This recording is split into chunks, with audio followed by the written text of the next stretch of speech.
Happy St. Patrick's Day, scientists! Did anybody guess yesterday which book we were going to do today? I love Ada Twist, Scientist. Most of you have already heard this book because I read it every year. But now you can watch it whenever you want. Enjoy! Ada Twist, Scientist by Andrea Beatty, illustrated by David Roberts.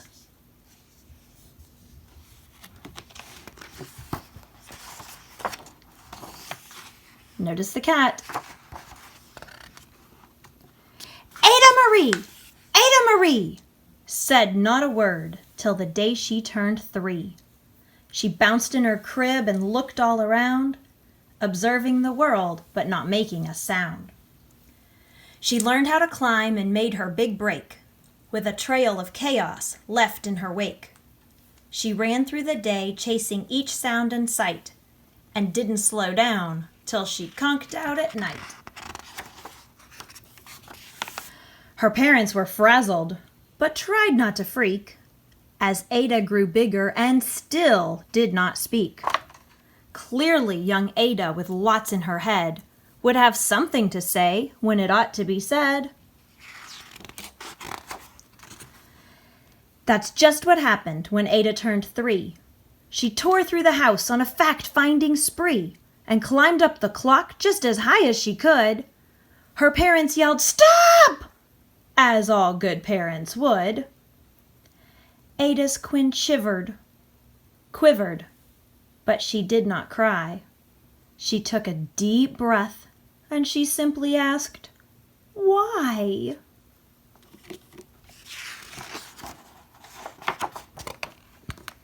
Why does it tick and why does it talk? Why don't we call it a granddaughter clock? Why are there pointy things stuck to a rose? Why are there hairs up inside of your nose? She started with why, and then what, how, and when. By bedtime, she came back to why once again. She drifted to sleep as her dazed parents smiled at the curious thoughts of their curious child, who wanted to know what the world was about. They kissed her and whispered, "You'll figure it out." Her parents kept up with their high-flying kid, whose questions and chaos both grew as she did. Even Miss Greer found her hands were quite full when young Ada's chaos wreaked havoc at school. But this much was clear about Miss Ada Twist. She had all of the traits of a great scientist. Ada was busy that first day of spring, testing the sounds that mockingbirds sing, when a horrible stench whacked her right in the nose, a pungent aroma that curled up her toes. "Zowie!" said Ada, which got her to thinking, what is the source of that terrible stinking? How does a nose know there's something to smell? And does it still stink if there's no nose to tell?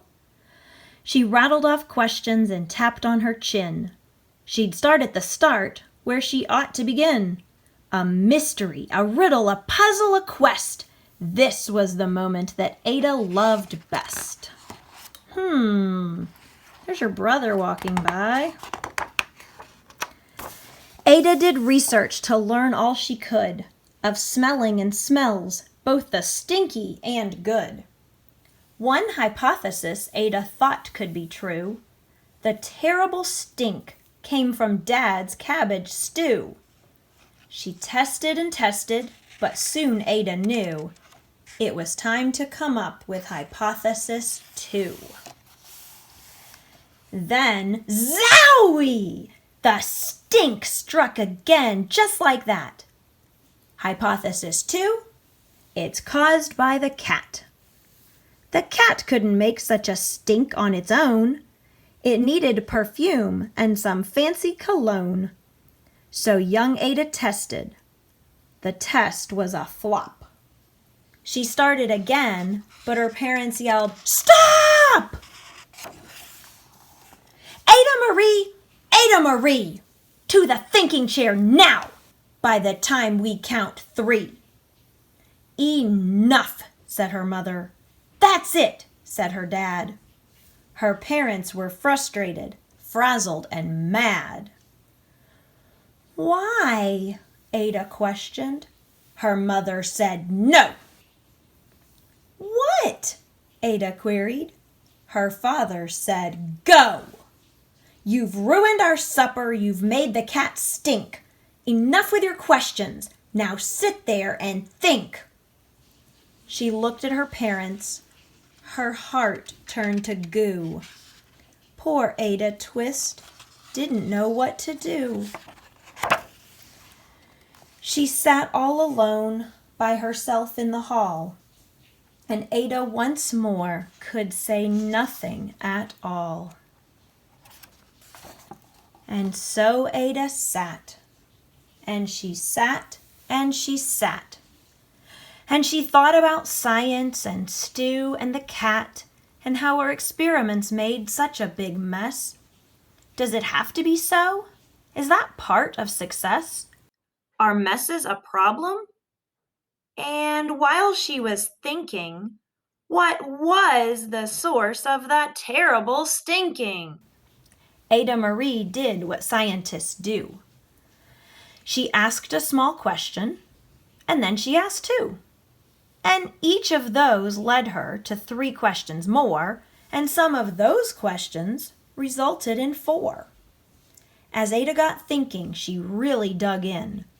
She scribbled her questions and tapped on her chin. She started at why, and then what, how, and when. At the end of the hall, she reached why once again. Uh-oh. Her parents calmed down and they came back to talk. They looked at the hallway and just had to gawk. No patch of bare paint could be seen on the wall. The great thinking chair was now the great thinking hall. They watched their young daughter and sighed as they did. What would they do with this curious kid who wanted to know what the world was about?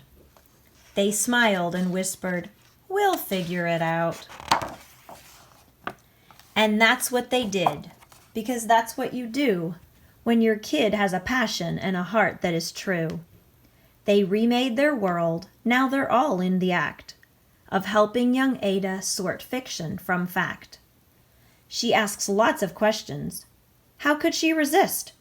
It's all in the heart of a great scientist. And as for that smell, well, what can Ada Twist do but learn all she can with her friends in grade 2? Will they discover the stink that curls toes? Well, that is the question. And someday, who knows? Huh. Look what's in that jar. The end. Well, that's it for today. See you tomorrow. Bye.